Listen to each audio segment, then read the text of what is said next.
Oke, assalamualaikum warahmatullahi wabarakatuh. Gimana? Masih sudah fresh atau masih berat kepalanya? Sedikit berat. Hah? Usua gimana kepalanya? Ada aman? Tidak aman. Oke, hari ini kita masuk pertemuan 7 ya. Berarti minggu depan kita sudah UTS ya.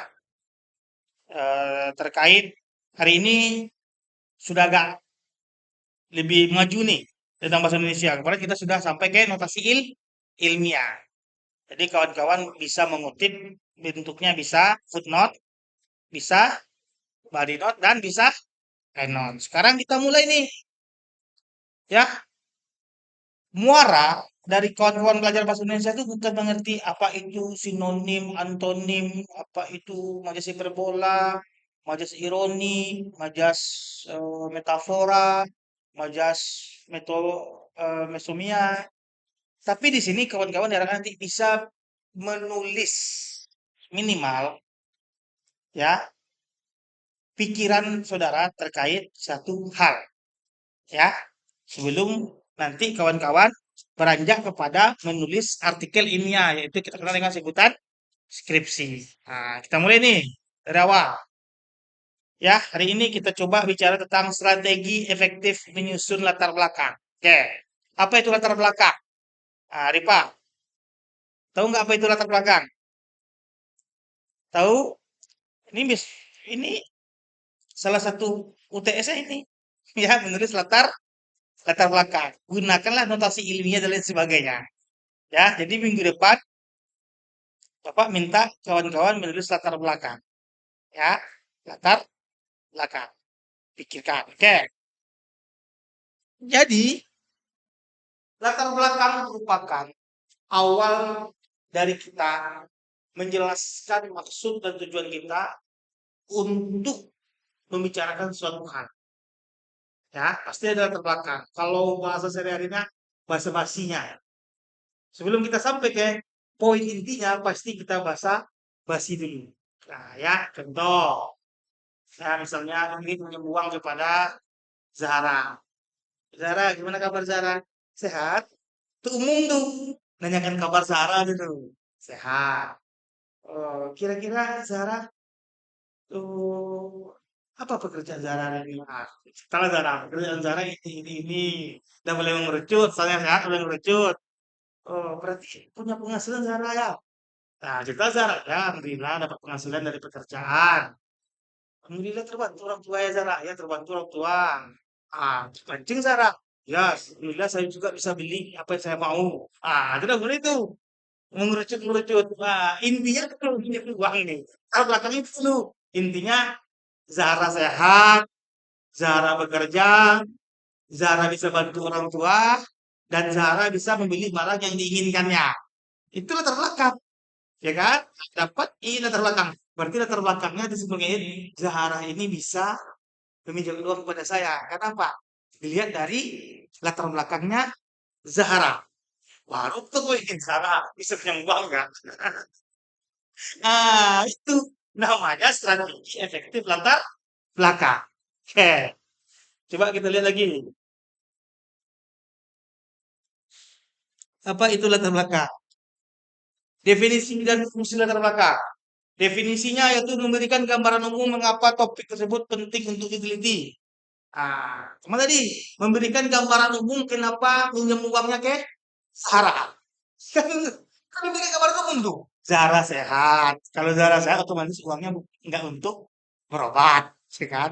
Kan orang kan kalau lagi sakit pasti tipis kita bisa pinjam uang. Karena dia mikir, aku sakitnya, aku tuh uang supaya sehat, ya kan? Zahra bekerja, sudah ada pemasukan. Kan gambaran umum Zahra tuh. Zara bisa bantu orang tua. Berarti gajinya lumayan nih. Bisa bantu orang tua. Begitu terlepas ke diri dia. Zara bisa beli yang dia inginkan. Berarti lebih ini nih gaji Zara dari orang lain. Nah, keempat poin ini menggambarkan bahwa Zahara adalah orang yang memiliki pendapatan yang available atau memungkinkan kita untuk meminjam uang kepada Zara. Itu dikenal yang namanya istilahnya memberikan gambaran umum mengapa topik tersebut penting untuk diteliti. Topik kita apa tadi? Minjam uang Zahra. Gambar umum Zahra kita lihat. Itulah latar belakang. Berikan gambaran umum. Oke, fungsinya. Ya, fungsi dari latar belakang meyakinkan pembaca bahwa topik yang kita sampaikan itu menarik untuk diangkat.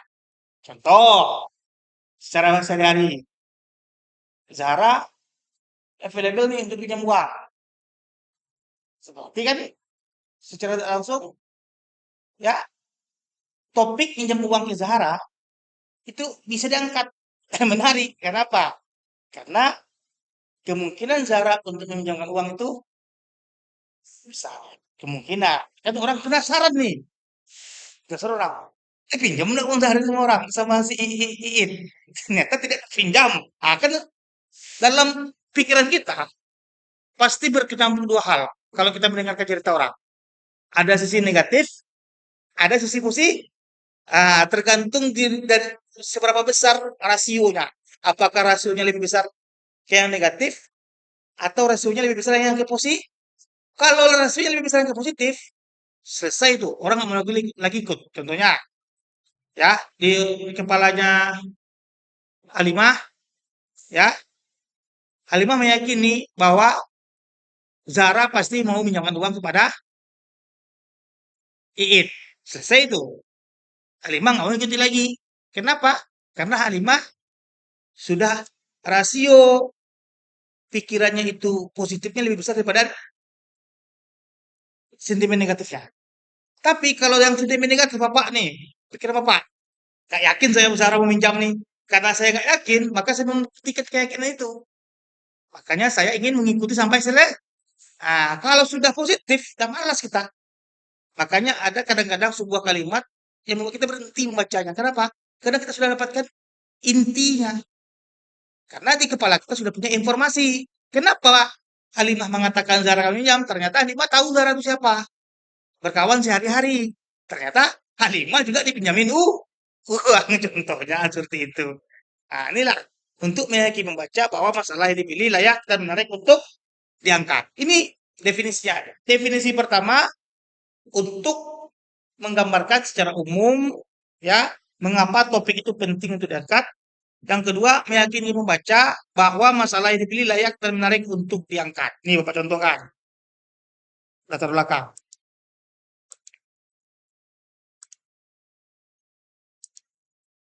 Nih, pendahuluan. Latar belakang itu ada orang bilang juga pendahuluan.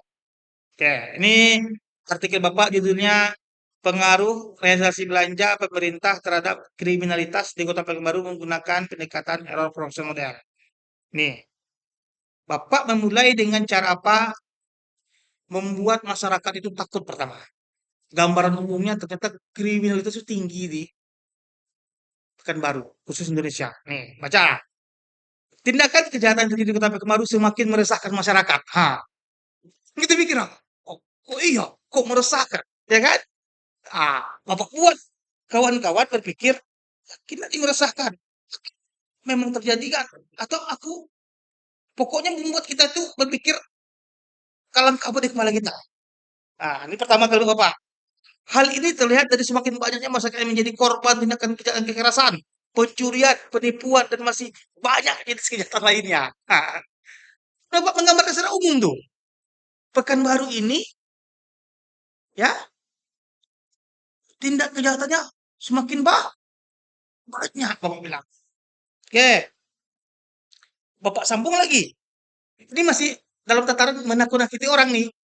Kan kita latar-latar itu menggambarkan secara umum. Jadi Bapak menggambarkan secara umum itu bagaimana kejahatan di Kota Pekanbaru. Nah, baca lagi. Lanjut Zara. Baca lagi Zara. Adapun Pak. Adapun contoh kejahatan saat ini yang meresahkan sekali pemeriksaan sekaligus dengan melakukan tindakan kekerasan yang dikenal dengan mereka. Bapak sampaikan kepada orang tuh yang sehari-hari merasakan begal. Ya ya, di Kota Pekanbaru begal ternyata banyak. Kata Bapak di artikel Bapak. Oke, lanjut Zara. Habiskan satu paragraf nih. Kejahatan vulgar langsungnya kan setiap bendanya. Kan bapak tak pernah nakut orang tuh. Tak bapak takut-takuti kan? Kalimatnya kan kalimat nakut-nakuti orang. Nakuti nggak tuh? Ya, Terus wah nakut nggak orang dengar bacanya? Takut nggak? Jadi bapak ingin orang semakin takut. Berarti kan sentimen negatif kepala kita makin tinggi. Ya kan?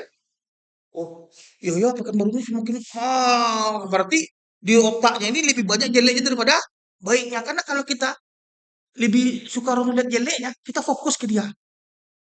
Aku gak suka sama dia, tapi tidak ada diperhatikannya orang tuh. Apapun sedikit yang berbeda dari gini, dibicarakannya. Tapi aku suka sama dia, ada. Apa yang dilakukan dia kita gak peduli. Kita suka sama dia. Tapi kalau aku gak suka sama dia, sedikit pun perbedaan yang dilakukan sehari-hari, kita tahu dan kita bicarakan. Itu sentimen negatif. Lanjut Sarah. adapun seperti yang sering ditargetkan selanjutnya di perilaku kepada korban adalah sepeda motor. Kalau kamu sehari-hari kan pakai sepeda motor. Kenapa bapak takut-takuti kan? Kalau bapak kan satu barang kali kan nakut-nakuti aja kalau bapak. Nakutin nggak? Nakutin kan? Lanjut Sarah terakhir. Selain pelaku satu bercanda, pelaku kecil tidak sedikit untuk menyakiti korban apabila sedikit kelawanan. Kenapa bapak bisa mengatakan itu? Karena bapak membaca artikelnya si Bintang tahun 2022. Apa namanya nih? Kutipan. Iya, apa namanya? No. Nah, bapak suka. Jadi kita buat orang tuh menarik. Kenapa tema itu diangkat? Kan judul bapak kan jelas. Ya, pengaruh realisasi belanja pemerintah terhadap kriminalitas di Kota Pekanbaru. Jadi kenapa Bapak angkat kriminalitas? Ya, Bapak cerita karena tentang kriminalitas Kota Pekanbaru ternyata banyak loh tindakan kriminal di sini nih. Oke, lanjut. Paragraf kedua. Baca 5. Hah? Foto, foto, foto. Baca satu paragraf nih, baca satu paragrafnya 5. Foto, foto. Hmm. Wow. Setelah Bapak takut-takuti orang, pakai dasarnya, ada dasarnya dari artikel si Bintang, kan kalau bapak tuh bapak takut orang. Terakhir bapak bilang ini di bintang loh yang ngomong ke bapak gitu kan. Sekarang bapak sampaikan data lagi, data nih bapak sampaikan. Baca 5. Nih bapak besar lagi nih ya. Nah, baca 5. Nampak? Bisa lagi. Nah,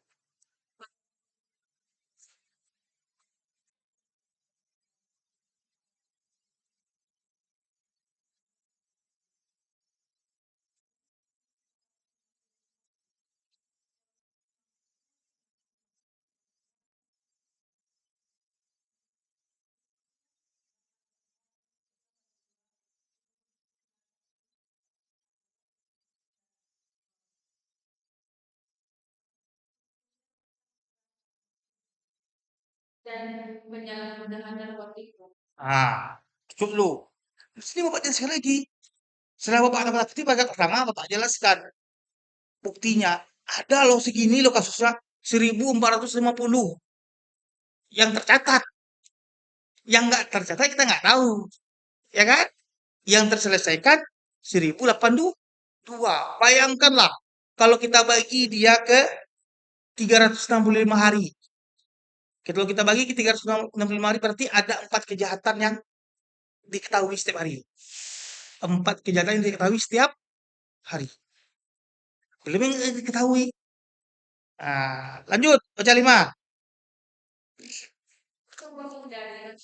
Menghindarkan.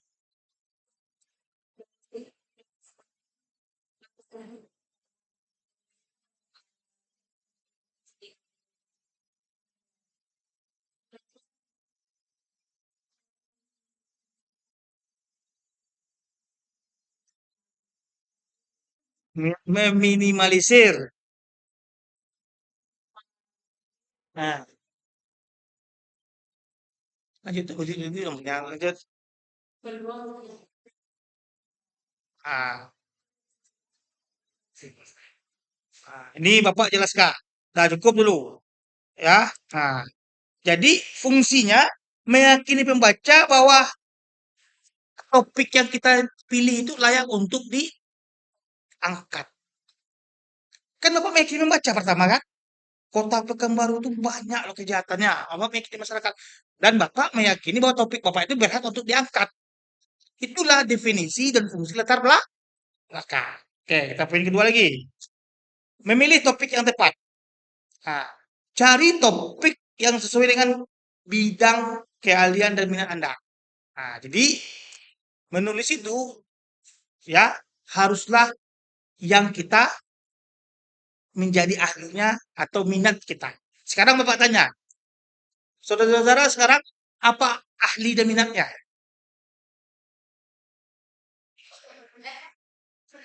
Menggambar itu tidak secara formal nampaknya. Sekarang kenapa masuk kuliah di ekonomi Islam?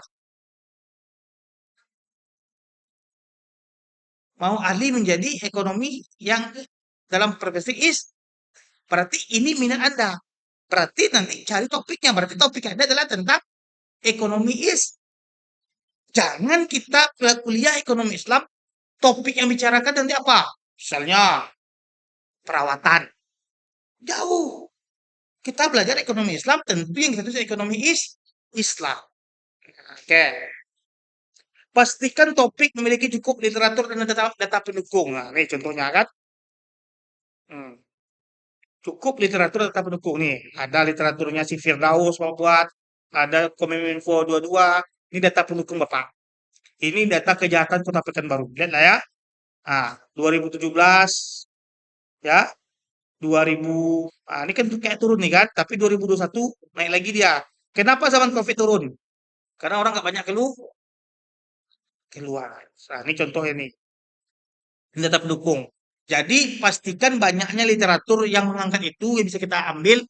Kenapa? Oleh sebab itu Bapak kemarin mengutamakan dulu notasi ilmiah supaya kawan-kawan bisa mengutip literatur. Baik itu pakai footnote, body note, maupun endnote. Dan harus bisa menyusun yang namanya itu apa? Data pendukung. Nah, ini data pendukung.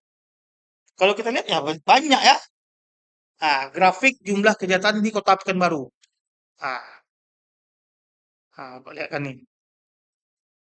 Hmm, data pendukungnya. Ini data pendukung semua nih. Menurut Ramayani, menurut Chan. Ini data pendukung. Ini data pendukung semuanya. Nah, ya. Pastikan topik memiliki cukup literatur dan data pendukung. Nah, setelah kenapa kita milih topik yang tepat ya sesuai dengan bidang kita dan cari literaturnya dan data pendukung.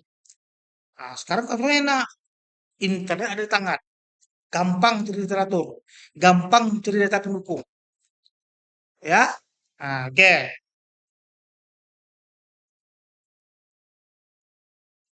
Selanjutnya, identifikasi fenomena dan masalah utama. Poin pertama, amati fenomena yang terjadi di lapangan atau masyarakat. Nah, kenapa Bapak mengangkat temanya tentang kriminalitas?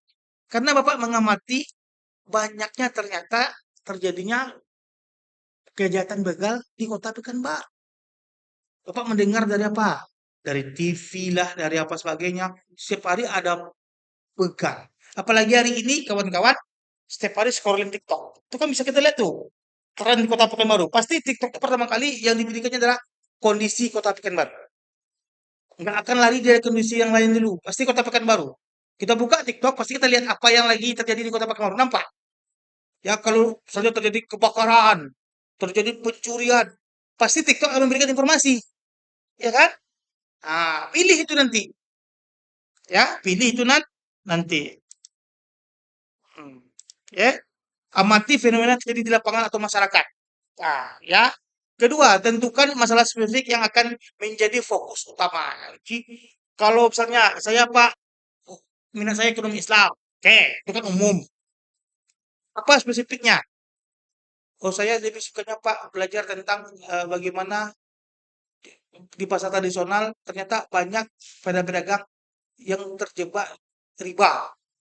Ini kan secara umumnya ekonomi Islam, secara spesifiknya adalah tentang riba yang mana banyak menjebak pedagang-pedagang tradisional di pasar tradisional. Ini topik khususnya. Tentukan.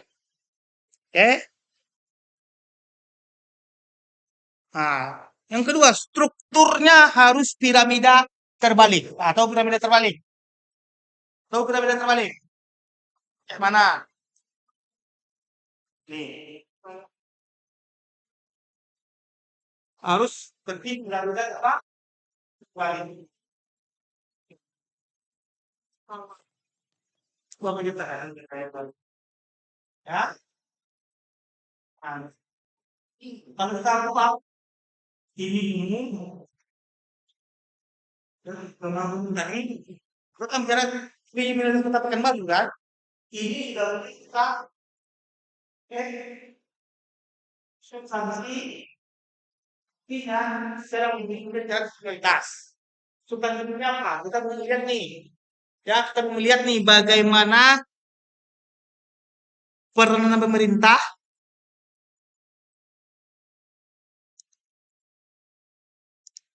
dalam mencegah. Nah, kan Bapak bicara nih tentang ini semuanya tentang kriminalitas. Bapak kan judulnya apa di sini? Pengaruh realisasi belanja pemerintah terhadap kriminalitas. Artinya, berperan nggak pemerintah mengeluarkan biaya-biaya itu untuk apa? Mengurangi kriminalitas. Ini Bapak sudah boleh nih substansi. Di sini Bapak sudah boleh substansi nih.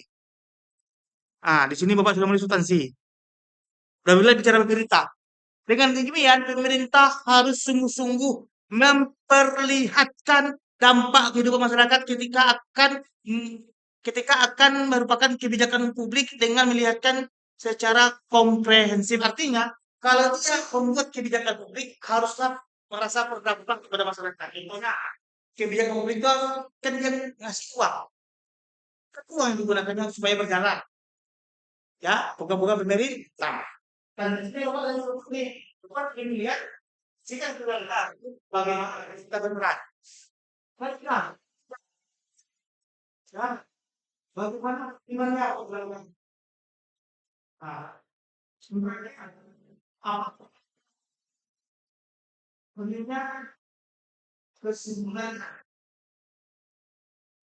kalau ini yang ada di latar belakang. Ternyata dulu kita juga bersaran nanti. Ya contohnya, substansi ini ya, kita melihat ini, di mana anggaran yang dikeluarkan dalam bentuk belanja program kerja akan berdampak baik bagi masyarakat dan bukan menambah masalah. Contohnya, substansi kan, pemerintah nih mengeluarkan uang nih untuk bantuan sosial, kasih orang beras, minyak goreng, kasih orang sekolah, ya, kasih orang apa lagi, macam-macam lah. Intinya kan supaya orang hidupnya lebih baik, ya kan? Kalau faktanya semakin bertambah kejahatan, berarti kan kita pertanyakan belanja yang diberikan oleh pemerintah untuk program. Semakin banyak orang dibantu harusnya, dan semakin banyak orang yang perutnya kenyang, hidupnya nyaman, aman, tentram. Kalau udah seperti itu, otomatis nggak terpikir lagi dia untuk melakukan tindakan kejahatan. Siapa bilang? Ini contohnya. Nih, si Becker and Landis tahun 1974. Bacain. Nih, Semakin buruk masyarakat akan kejahatan terjadi. semakin buruk. Kalau buruk, faktanya hari ini kan pemerintah mengasih bantuan kan? Ngasih enggak? Tapi kan semakin banyak. Berarti kan apa? Masa yang pernah ngasih bantuan semakin buruk perekonomian masyarakat? Aneh kan? Ini namanya substansi. Lalu kita hubungkan lagi. Nih, kita hubungkan lagi. Nih hubungannya. Ini apa namanya nih? Notasi ilmiah apa namanya nih? Body note. Karena letaknya di tengah-tengah kalimat. Ya, ini kalimatnya nih ya. Baca. Deva.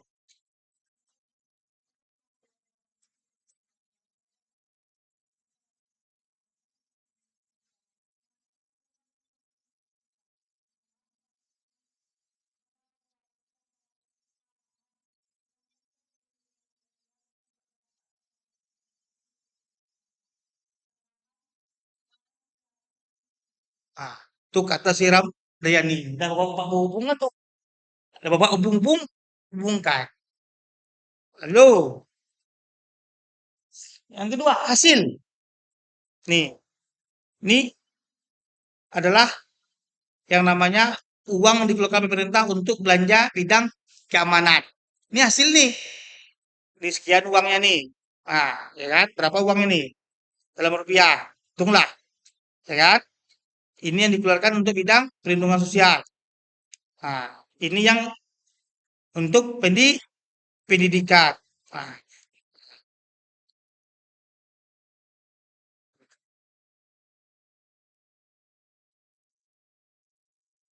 nih, ada tuh. Nah, sekarang Bapak buat kesimpulan. Nih, ah, ini kesimpulan. Selanjutnya, baca.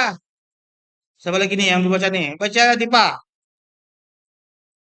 Nih.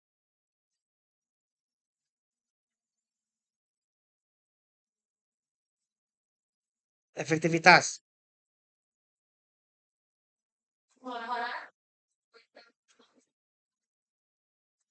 Hmm,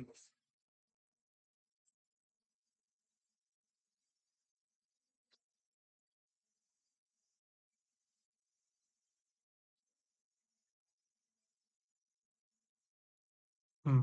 Ya, mau sampaikan tuh. Ya, terakhir nih, bidang belanjanya mau sampaikan lagi. Nah, terakhir Bapak buat ya. Nih, lima Bapak deh. Terakhir nih, 10 Bapak. Baca usaha.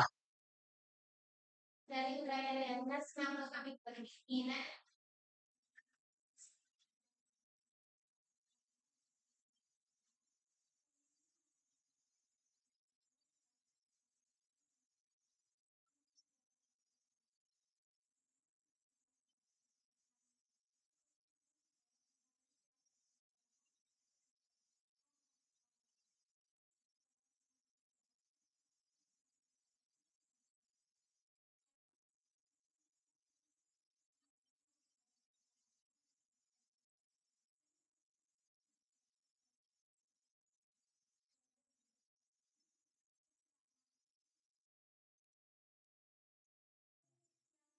yang bermanfaat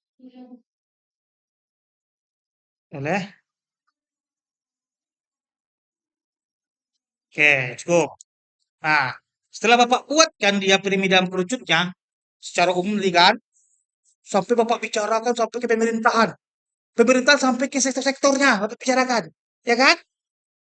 Akhirnya Bapak melihat ada di sudah analisis riset gap. Artinya ada kekosongan antara teori dengan fakta. Kata tadi si Becker and Lenz, ya, semakin buruk kehidupan masyarakat, maka semakin banyak tindak kejahatan. Artinya tinggal kita balik saja. Kalau pemerintah bisa memperbaiki kehidupan masyarakat, maka tindak kejahatan akan semakin berkurang. Faktanya kan pemerintah mencoba memperbaiki kehidupan masyarakat. Kasih bantuan, kasih program, ya kan? Terasa nggak sama kawan-kawan? Terasa kan? Ya kan? Faktanya kejahatan tetap terjadi. Semakin banyak. Itu kan namanya ada istilahnya tuh nggak match antara teori dengan fakta. Nah, cari itu nanti. Ya, cari itu nanti. Ah, udah dapat apa Bapak? Itu tuh Bapak sampaikan, jelaskan posisi penelitian Anda dibandingkan dengan karya terdahulu. Bapak sampaikanlah orang-orang terdahulu ngomong gini. Hmm, Ini orang terdahulu ngomong gini. Nah, ini kan yang orang terdahulu nih kayak Calvin 2015. Dia ngomong apa? Baca nih. Hal ini dikarenakan kesejahteraan yang dipengaruhi oleh pemerintah mampu memberikan dampak efektif terhadap penekanan tindakan kejahatan. Itu penelitian si Calvin tahun 2005. Faktanya kan tidak. Di kota Pekanbaru kan nggak nampak, aku bilang. Apalagi, contohnya, nih, di Spin and Muller Smith. Apa bilangnya nih?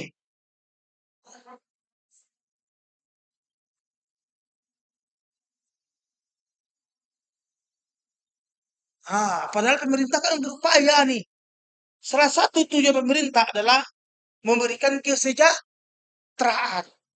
Tapi faktanya, lapangannya, tindakan kriminal semakin merajalela. Itu namanya riset gap. Penelitian terdahulu yang dijelaskan oleh orang lain, kita lihat di lapangan sekarang. Oke, ya. Sekarang Bapak jelaskan, kenapa pentingnya dan manfaatnya dari penelitian ini. Ya, Bapak jelaskan sini pentingnya. Ya, ini pentingnya nih.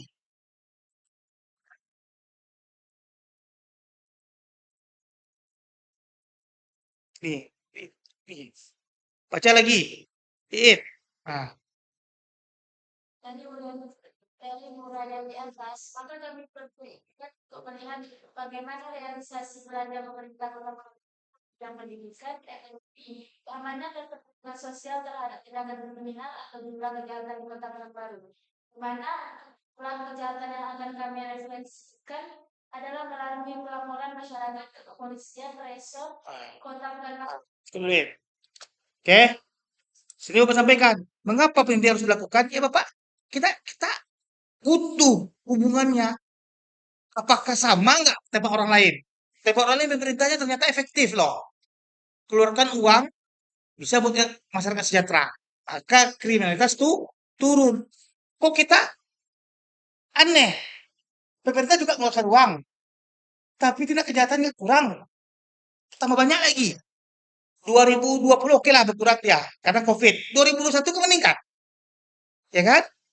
Aneh kayak kita bilang. Maka mengapa pilih ini harus dilakukan sekarang? Supaya tahu kita sebenarnya apa hubungannya nih pemerintah terhadap kriminalitas. Ada nggak hubungannya? Kenapa kita berpikir seharusnya kan logika sederhana kita berkurang. Karena pemerintah kan berupaya untuk mensejahterakan masyarakat.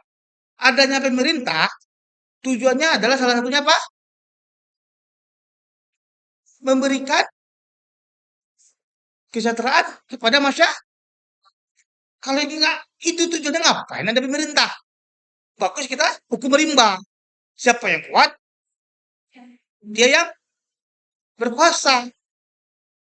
Kenapa ada pemerintah? Supaya orang-orang yang lemah itu bisa mendapatkan kesejahteraan. Orang-orang yang kuat tidak menindas orang-orang yang lemah. Kayak itu tujuannya. Faktanya kan, kok aneh nih, semakin banyak kejahatan. Yang masalahnya kejahatan itu yang menimpa orang-orang menengah ke bawah juga. Yang pakai motor lah, dia pegawai biasa pakai motor pulang malam-malam. Yang pakai mobil kan nggak ngerasa dia. Rumahnya pakai security dan lain sebagainya. Kan? Mungkin. Siapa yang mendapatkan manfaat dari hasil ini? Kita mau lihat sampai apakah ya kita yang merasakan loh. Lalu pemerintah, kita memberikan ide nanti. Salat kepada pemerintah. Tawarkan solusi alternatif. Tawarkan solusi alternatif. Ya, nih Bapak tawarkan solusi alternatif. Sini.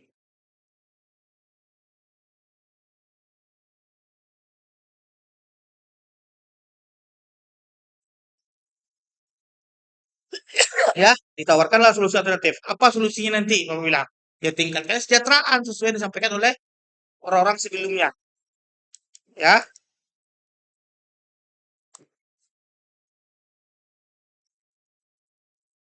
kesimpulan dan penetapan judul. Dari ringkas argumen yang menjadi dasar penentuan judul, maka bisalah kita tentukan kesimpulan dan penetapan judul kita. Jadi judul tuh nggak pertama, judul tuh terakhir setelah kita selesai buat latar belakang, baru kita bisa, oh ini loh judulnya. Contohnya gini, ya, contohnya ini kan karena ada jadi aja artikelnya. Ini karena udah jadi aja artikelnya kan. Ini latar belakang, Pak. Latar belakang.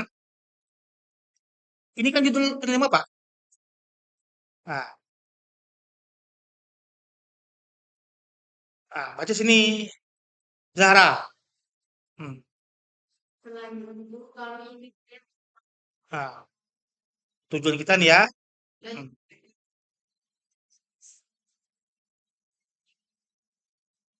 sosial, itu bentuk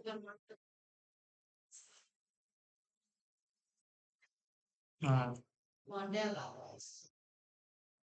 kointegrasi dalam jangka pendek dan jangka pendek pengertian. dari sinilah akhirnya Bapak menentukan judul. Tujuan Bapak kayak ini, ingin melihat pengaruhnya dalam jangka pendek dan jangka panjang. Akhirnya baru Bapak bisa menetapkan judul. Apa judul Bapak? Pengaruh prestasi belanja pemerintah terhadap penggunaan serta pakai baru menggunakan pendekatan error correction dan itulah membuat latar belakang. Oke, oke.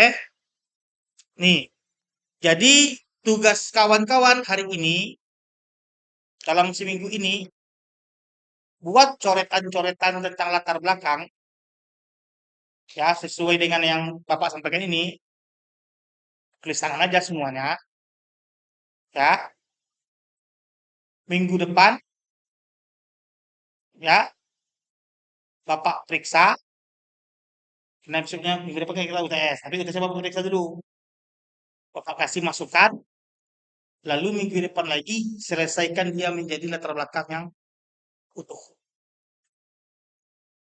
Paham? Cari tema-tema. Kalau sekarang kan temanya bebas lah. Bapak nggak mau tema, serah lah mau tema apa mau tulis. Lah tema pakai baju gamis, hari Kartini, serah lah. Intinya buat coretan-coretan dulu. Minggu depan Bapak tanya satu-satu, Iin mana coretannya? Zara mana coretannya? Idenya apa?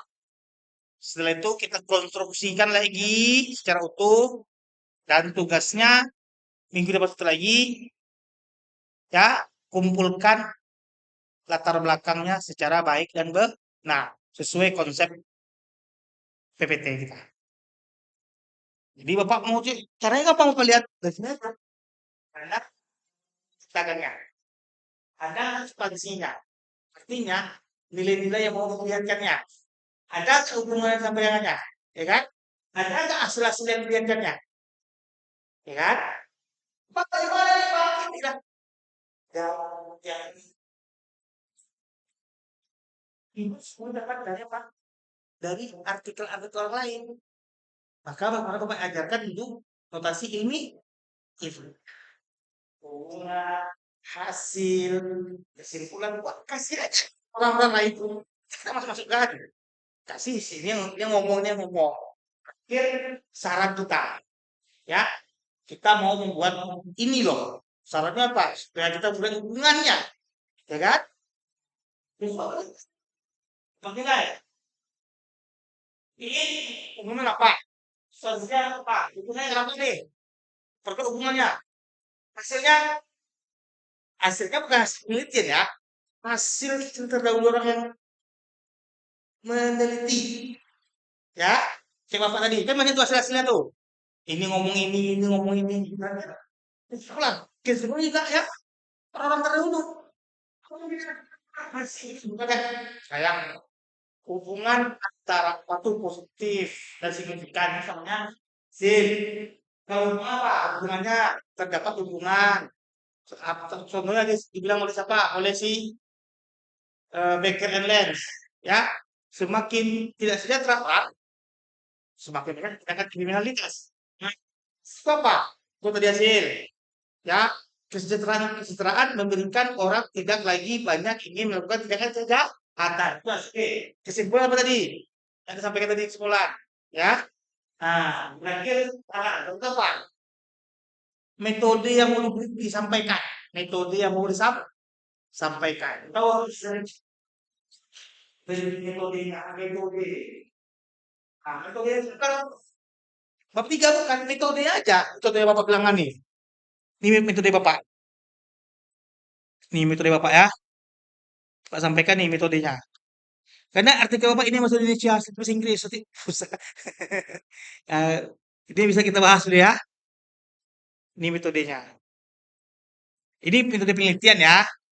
Kita bukan metode penelitian, metode kita. Nah, ini contohnya. Nah, ini contohnya metode Bapak.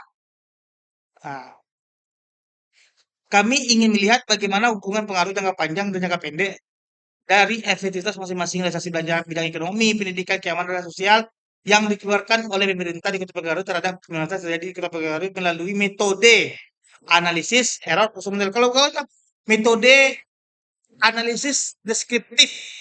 Bisa juga. Metodenya apa? Metodenya saya mengamati secara membaca di artikel. Bisa juga. Intinya ada kata-kata metodenya dulu. Atau cara. Sama tuh. Ya. Ah, kalau ini rinciannya dari metode ini kita rincikan bagaimana langkah-langkah selanjutnya. Kita nggak sampai sana ya. Oke, tugasnya ya. Masing-masing kawan-kawan cari tema, kamu angkat, tarik bakar, entah perbankan syariah kah, entah saya tertarik dengan perang nih Pak, perang Iran Amerika Serikat terhadap ekonomi Indonesia. Gak masalah, angkat. Saya tertarik Pak, apa tertariknya tuh terkait apa Pak? Makar sampai oleh saya Murjani. Kat. Saya tertarik Pak membahas tentang salah satu mall di Kota Pekanbaru mulai dari Pak. Ah, kat. Intinya dibuat dulu, ya kan? Nanti besok kita konstruksikan masing-masing nanti jelaskan satu. Saya jelaskan nanti Bapak nilai mana perlu diperbaiki. Ya, pertemuan selanjutnya itu sudah jadi secara baik latar belakang supaya kawan-kawan tentunya bisa membuat latar belakang dengan sistematis yang benar. Ya, 1 minggu ini tugasnya apa? Cari ide, topik yang mau diangkat, buat kalau mereka umumnya apa, caranya apa. Ya, kalau dapat besok jabarkan ke Bapak, Bapak nilai. Umumnya udah cukup, substansinya dapat, hubungannya dapat, hasilnya dapat, sebenarnya dapat, dan lain sebagainya. Bapak minta janganlah pakai IE dulu, yakin saja dengan kita. Fungsi IE itu adalah tempat kita untuk bertanya, bukan dia membuat kerja kita. Bertanya kita baca, saran dia. Kalau masuk ke ide kita, kita tulis. Jangan semuanya masukkan. Saya buatkan saya latar belakang mengenai topik ini, yakin saja sama dia. Tapi kita nggak dapat ilmu, ya kan? Boleh kita pakai ide dia, tapi kita juga gunakan bahasa kita. Maka orang besok nggak jadi latar belakangnya loh. Buat ini, satu kereta itu tensi buat kereta, ya hubungan buat kereta. Nah, spesifikasinya hubungannya ini Pak, hubungannya ini itu hubungannya apa besar? Tentang mall, salah satu mall yang berisik di Kota Pekanbaru. Padahal Kota Pekanbaru merupakan kota metropolitan yang jumlahnya lebih dari 1 juta. Itu kan umum tuh, ya umum kan? Di mana Kota Pekanbaru menjadi pusat perbelanjaan khususnya di wilayah Sumatera. Hal ini disampaikan oleh Cerila isinya. Nah, ini umumnya Pak. Ya, Pak. Tapi harus substansinya. Walaupun Kota Pekanbaru merupakan pusat perdagangan dan perbelanjaan, akan tetapi minat belanja masyarakat Kota Baru pada umumnya eh, tidak begitu tinggi. Substansi itu pusat perbelanjaan, kan. Hal ini terlihat dari banyaknya ya pusat perbelanjaan yang mulai sepi di Kota Pekanbaru. Nah, kenapa hubungannya? Hubungannya ternyata. Kenapa terjadinya kemerosotan pemilih di pusat perbelanjaan? Disebabkan salah faktor ekonomi, banyaknya pengangguran terjadi. Habis itu apa? Fasilitasnya kurang bagus. 3 apa? Tempatnya nggak strategis. Sejak mulai hubungannya siapa? Mestinya banyak mall yang akhirnya harus rela tutup di kota apa contohnya? Ya kan? Nah, lagi bulan, bulan. Oleh sebab itu membangun mall kebetulan yang baru haruslah lebih diperhatikan minat masyarakat untuk berbelanja. Apabila minat belanjanya masih kah, terlalu tinggi sehingga untuk membangun pusat perbelanjaan. Cara Nah, kalau bisa jangan lakukan penganiayaan bangun. Bangunlah seperti apa namanya itu eh, tempat-tempat yang lebih bisa memberikan edukasi kepada masyarakat. Selesai. Nah, nanti kita saksikan. Oh, ini bagus nih. Kembangkan lagi ya. Buatlah nanti latar belakang, latar belakang. Oke, ada pertanyaan? Bisa ya? Banyak yang bisa nih. Ya, bisa ya. Besok kita bahas masing-masing. Boleh tanya AI, tapi tanya ide. Dan idenya itu kita jadikan sebagai masukan saja. Bukan sebagai pokok pikiran. Selama ini kan idenya jadi pokok pikiran. Apa yang disampaikan AI bulat-bulat kita masukkan. Nah, itu namanya AI semakin pintar, kita semakin belingar. Tahu nggak hari ini kenapa TKA matematika kita tuh rendah? Salah satunya penyebabnya adalah IE. Hanya IE, hanya IE. Tahunya hasil. Ya, progresnya nggak tahu kita. Kayak Bapak ngajar ke kawan-kawan ke depan. Tulis. Tulis supaya tahu caranya. Bapak nggak penting hasilnya, penting cara dulu karena ini adalah pusat belajar, bukan pusat untuk menghasilkan. Kapan menghasilkan? Kalau kerja. Kalau kerja, kalau kan kerja nih, di kerja itu lah kawan.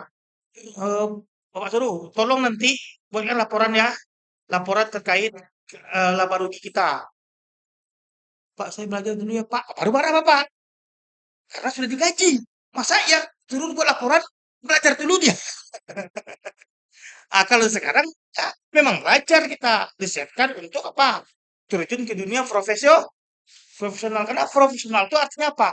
Nggak ada lagi kata-kata belajar, yang ada hasil, hasil, hasil. Itu profesional.